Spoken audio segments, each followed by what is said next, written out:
have to ask you this, since it's Columbus Day, does that mean anything to you as a Native person? I mean, with no disrespect to anyone, I think asking Native people to celebrate Columbus Day is kind of like asking the American people to celebrate Osama bin Laden Day.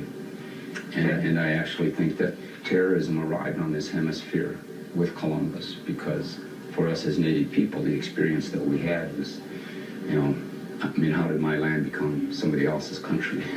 Fair enough. Columbus. I guess I'll just start with Columbus. See, I have a real problem about all of this. I mean, see, to me, he was like a virus, a disease. But when I think about it, because I spent a lot of time protesting, trying to figure out how to deal with this disease. But I think that we really need to put serious thought into understanding that we're dealing with a disease. You know, it's like there's this predator energy on this planet. And this predator energy feeds upon the essence of the spirit, feeds upon the essence of the human being, the spirit.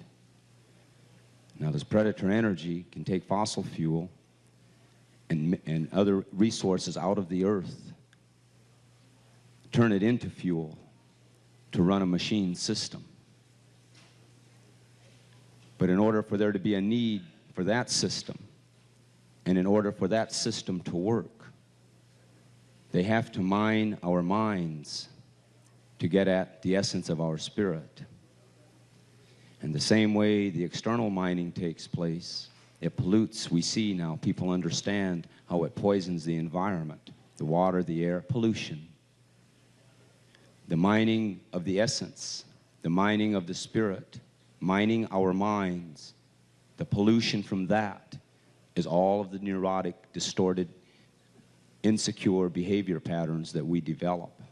That's the pollution.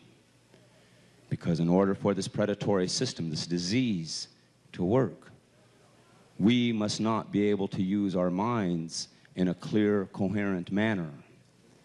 Because if we use our minds in a clear, coherent manner, we will not accept the unacceptable.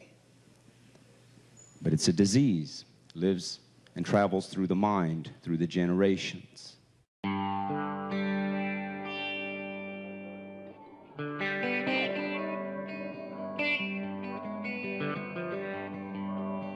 And it's not just the U.S., it's Western civilization. France, England, Germany, they're not immune to this.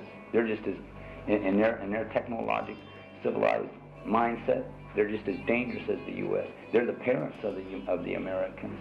America's their child, so they cannot remove themselves from responsibility for the behavior of their child. So it's not just the U.S. Everyone likes to point it at the U.S. And that's what makes the other countries so dangerous, because they want to pretend it's not them. The United States isn't the only one that has enslaved its citizens as workers. The United States isn't the only one that's feeding off of the mass of the people. And the United States didn't create the idea. It came from here. In the end, what allows this aggressive behavior to continue is the participation of the citizens of the democracies. They'll turn around and they'll condemn the violence of their governments or other systems, but yet they'll live off of the fruits of it. Power is something that emanates from us, from the human being. Human physical being, spirit. And power is about that spirit, about the being, and our relationship to the planet, to the earth, to the universe. This is where our real power connections are. We live in a time where we have been indoctrinated to believe that authority is power. So when we look externally and we see these ones that would feed off of us and control us, they have defined power from the material perception of the human, not of the being. So we look at economic systems as being power, but in reality, an economic system is basically a system of authority. And we look at military systems as being power, but in reality, that's another system of authority. Or religious systems, but these are systems of authority. But we have been programmed into believing that these things are power, and because we have really no influence in these things, no real accessibility to these things, and if we believe they have the power, then it doesn't say much for ourselves. So power really is about our relationship to life. As one of our philosophers, he's one of our Socrates. He's like Socrates, he thinks and he writes. And he's really analyzed the political system and its ambitions. And we used to have, people like John, centuries ago. But, they're few and far between anymore.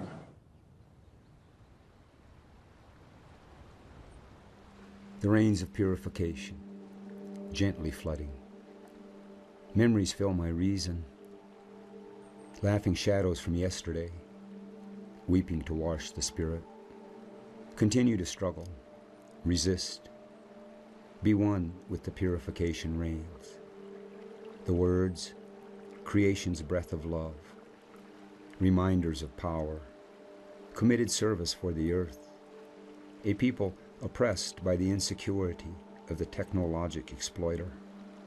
The people, the rain, the earth, the wind, struggle together for a common liberty.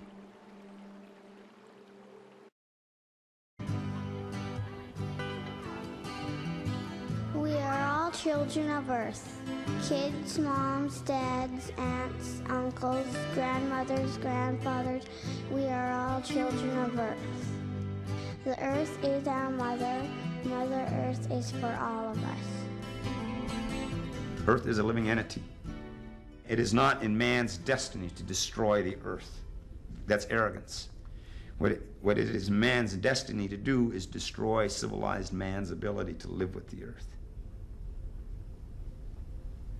So we as human beings, if we take responsibility for our lives and live our lives in a coherent manner, as coherent as we possibly can anyway, then we will have an influence into curing this disease. But this earth will not allow, the antibiotic will come in a planetary sense. If it means open up the ozones and let it wipe the civilized man out, then the earth will do that. The earth will continue on. See, maybe we should be developing our loyalty to this planet and this earth and our future, our descendants, more than we should be to governing political systems that have created all these problems. See, but now most people are trying to find solutions to the problems, but they're trying to do it within the confines of the confined abstractions of democracy. And so if they're not willing to think objectively about our responsibilities towards our own descendants, then they will come up with no solutions. They will only perpetuate the enslavement and feeding. Them up, reconnected me to the earth. I was listening to the voices of life, chanting in unison. Carry on the struggle. The generations surge together in resistance to meet the reality of power. Mother Earth embraces her children in natural beauty to last beyond oppressors' brutality. As the butterfly floats into life, we are the spirit of natural life, which is forever.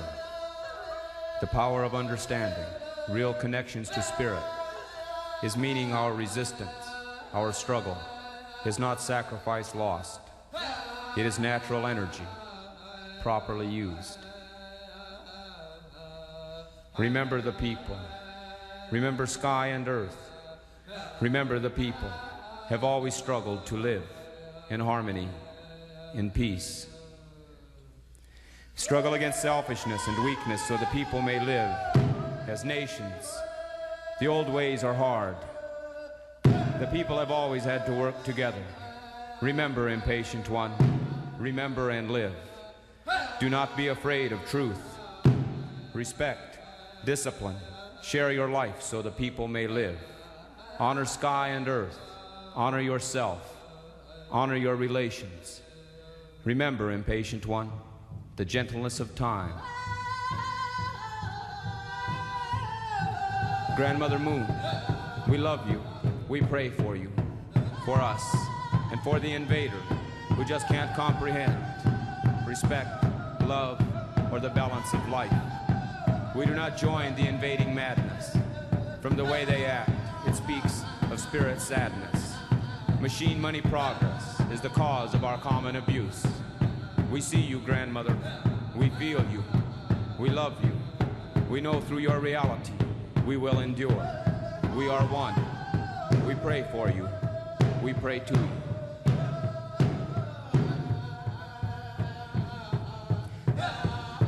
Grandfathers whispering in the wind, rejoice at the life you are a part of, natural energy bound to natural laws. You will survive this temporary madness imposed upon you. Natural life is longer than oppressors' illusionary insanity. Spirits experience human deeds but need not end. This is just one place of changes. Spirit life is forever if you want. The universe is your home. You can survive here. Do not let them kill you. Keep your spirits strong. For distant stars and distant drums are the memories of spirit infancy. Children of Earth, let the spirit live so you can grow in your place in the universe.